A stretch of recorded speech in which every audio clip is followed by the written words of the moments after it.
এবার আল্লাহ রাব্বুল আলামিন বলতেছেন, মিনাল মুমিনিনা, ক্রেতার পরিচয় আল্লাহ প্রথমে দিলেন, নিজের পরিচয় দিয়ে বলতেছেন আমি আল্লাহ কিনি, নিশ্চয়ই কিনেছি, ক্রয় করেছি। এবার বিক্রেতার পরিচয় দিতেছেন, মিনাল মুমিনিনা, ইমানদারদের কাছ থেকে, অর্থাৎ বিক্রেতা হলো ইমানদার। বিক্রেতাকে সুবহানাল্লাহ বলবেন না, ক্রেতা বলেন, ক্রেতা বিক্রেতা ইমানদার। আল্লাহ এমন কি জিনিস যে আল্লাহ নিজে ক্রয় করেছে, এমন কি বিক্রেতা যার কাছ থেকে স্বয়ং আল্লাহ কিনতেছেন, তার কাস্টমার স্বয়ং আল্লাহ, সুবহানাল্লাহ। এবার ক্রেতার পরিচয় জানলাম, বিক্রেতার পরিচয় জানলাম, পণ্যটা কি, প্রোডাক্টটা কি, কি জিনিস কিনেছেন, আবার কি জিনিস বিক্রয় করেছে ইমানদার, জানার দরকার আছে না নাই? এবার আল্লাহ রাব্বুল আলামিন বলতেছেন, আনফুসাহুম ওয়া আমওয়ালাহুম, আল্লাহ রাব্বুল আলামিন ইমানদারদের কাছ থেকে কিনেছেন তাদের জীবন এবং তাদের সকল সম্পত্তি। সুবহানাল্লাহ। এই প্রোডাক্ট কি মূল্যবান, কি দাম এই প্রোডাক্টের, যে প্রোডাক্ট কিনেছেন স্বয়ং আল্লাহ। আর এই বিক্রেতাই বা কত মর্যাদাবান, শ্রেষ্ঠতম বিক্রেতা, ব্যবসায়ী, যার কাস্টমার স্বয়ং, আর কথা বলবেন না, স্বয়ং কে? একটু খেয়াল করেন, ইমানদারদের কাছ থেকে আল্লাহ জীবন কিনেছে। আচ্ছা, এই জীবনটা কি ইমানদারের নিজের না আল্লাহর দেওয়া? আরে আপনার এই চোখ কে দিয়েছে? আপনার হাত কে দিয়েছে? মাথা থেকে পা পর্যন্ত সব কিছু কে দিয়েছে? তো আল্লাহ দিয়েছেন, আবার আল্লাহ কিনতে, আপনার কাছ থেকে ক্রয় করতে হবে কেন? কিনবেন কেন? দিয়েছেন তো আল্লাহ। আপনি মোবাইলটা আমাকে দিলেন, যে হুজুর মোবাইলটা এটা আপনাকে দিলাম, দিয়ে আবার আপনি মোবাইল কিনবেন, এটা কি সিস্টেম হয়? আল্লাহ রাব্বুল আলামিন পৃথিবীর কোন সাধারণ কাস্টমারের মতো কাস্টমার নন। তাই তো ইমানদার বান্দাদের কাছ থেকে, বান্দীদের কাছ থেকে এমন জিনিস কিনেছেন যে জিনিস নিজে আল্লাহ স্বয়ং দিয়েছেন, তার জীবনটা আল্লাহ দিয়েছেন, মাথা থেকে পা পর্যন্ত তার শরীরের সমস্ত অঙ্গ প্রত্যঙ্গ স্বয়ং আল্লাহ তাকে দান করেছিলেন, তার সম্পত্তি যা ছিল সবকিছু আল্লাহ দান করেছিলেন, তারপরে আবার আল্লাহ তার কাছ থেকে কিনতেছেন। আর আল্লাহ রাব্বুল আলামিন কিনলেন।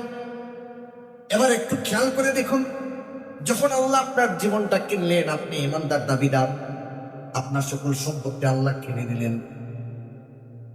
আজকে ক্রয় বিক্রয় করার পরে আমি যখন আপনার কাছ থেকে কোনো কিছু কিনবো, তখন তারপর থেকে এটার মালিককে, হ্যাঁ, যে কিনছে সে।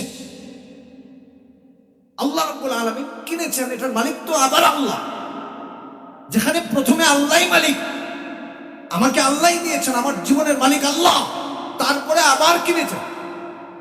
আচ্ছা, কেনার পরে এই জীবনটা আল্লাহকে সঙ্গে সঙ্গে নিয়ে গেছেন নাকি আমার কাছে আছে? আচ্ছা, সম্পত্তি আল্লাহ কি উঠায় নিয়ে গেছেন নাকি আপনার অ্যাকাউন্টে এখনো জমা আছে, আপনার নামে এখনো রেজিস্ট্রি করা আছে না নাই? নেন নাই। কেমন কাস্টমার! আচ্ছা, আমি যখন আপনার কাছ থেকে কোনো কিছু কিনলাম, কেনার পরে যে প্রোডাক্টটা আপনার কাছ থেকে আনলাম, আনার পরে আপনাকে তার বিনিময় দেওয়া লাগবে কি লাগবে না? আল্লাহ কাস্টমার, এমন এক কাস্টমার, নিজের দেওয়া জিনিস, নিজের দেওয়া সম্পদ নিজে আবার কিনেছেন, তাও নিজের বান্দাদের কাছ থেকে। কেনার পরে এটা নেন নাই, তার কাছে জমা রেখেছেন, এবার বিনিময় কি দিবেন আল্লাহ সেটাও আয়াতে বলতেছেন, বিআন্না লাহুমুল জান্নাহ, বিনিময় যে ঈমানদার তার জীবন আর তার সম্পত্তি আল্লাহর কাছে বিক্রয় করেছে, আল্লাহ রাব্বুল আলামিন তাকে তার বিনিময় স্বরূপ জান্নাত দান করবেন। সুবহানাল্লাহ। জান্নাত আমাদের দরকার আছে না ভাই? কথা বলেন, আছে না ভাই?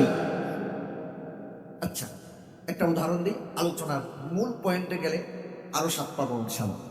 কথাগুলো বুঝতেছেন তো? এখন আপনি আমার কাছ থেকে মোবাইলটা কিনছেন, উদাহরণ দিতেছি বোঝানোর জন্য। কেনার পরে মোবাইলটা আমার হাতে রাখছেন, যে ভাই আপনার কাছে রেখে দেন, নিলেন, আপনার কাছে রাখলাম।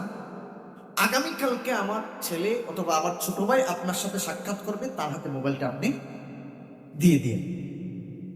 এরকম কিনা বেচা আমরা করি কি করি? যে কিনলাম আমি এখন দিচ্ছি না, আগামীকালকে বা আরেকটু পরে, 2-1 ঘন্টা পরে অথবা কয়েকদিন পরে আমার ছোট ভাই আসবে অথবা আমার ছেলে আসবে বা আমার অমুক ব্যক্তি, তার হাতে আপনি এই জিনিসটা পৌঁছায় দিন, বলে কি বলেন?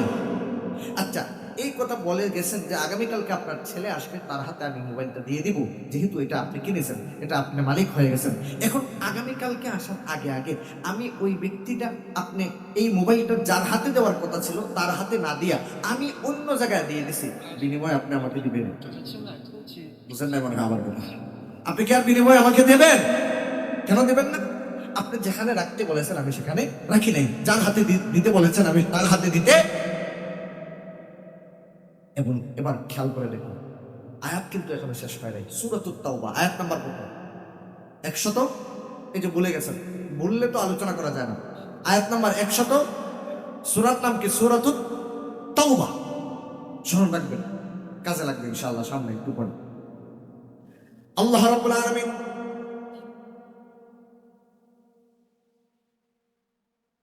রাব্বুল আলামিন এবার একটা কাজ দিলেন।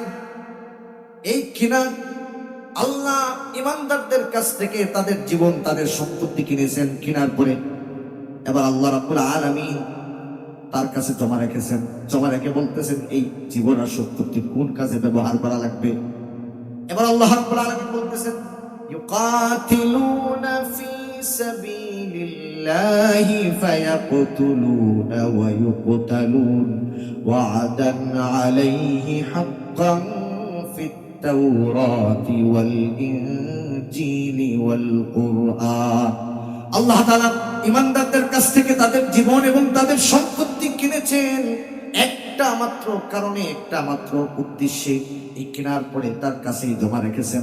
এবার ইমানদারদের কাছে আল্লাহ রাব্বুল আলামিন নির্দেশনা দিতেছেন, আমি যে তোমার কাছ থেকে সম্পত্তি কিনলাম, তোমার জীবন কিনলাম, তুমি সেটি আমার রাস্তায় লড়াই করবা, জিহাদ করে করে তোমার জীবন আর সম্পত্তি শেষ করবা। সুবহানাল্লাহ।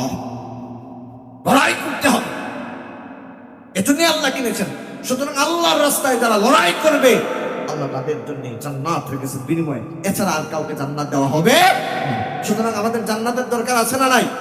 আলহামদুলিল্লাহ, আমাদের মেহমান, আমাদের হবিগঞ্জ জেলার কৃতি সন্তান, আমাদের অহংকার, গর্ব, বিশিষ্ট আলেমে দ্বীন, মুফাসসিরে কোরআন হযরত মাওলানা কারি হাফেজ শুআইব আহমদ আশরাফি হাফিজাহুল্লাহ উপস্থিত হয়েছেন। সবাই বলি মারহাবা। আল্লাহ তাআলা আশরাফি সাহেবের হায়াতের মধ্যে বারাকা দান করুন। এখন ওনার আলোচনা শুরু হবে।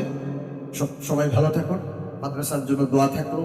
মাদ্রাসার সম্মানিত প্রতিষ্ঠাতা ও পরিচালক শেখ সিরাজি হাফিজাহুল্লাহ, উনি সহ ওনার পরিবার সকলের জন্য আল্লাহ তাআলা আমাদের সবাইকে, উত্তর এলাকাবাসী সবাইকে ইসলামের উপর, কোরআনের উপর, ঈমানের উপর অটল থাকার তৌফিক দান করুন। আসসালামু আলাইকুম ওয়া রাহমাতুল্লাহি ওয়া বারাকাতুহু।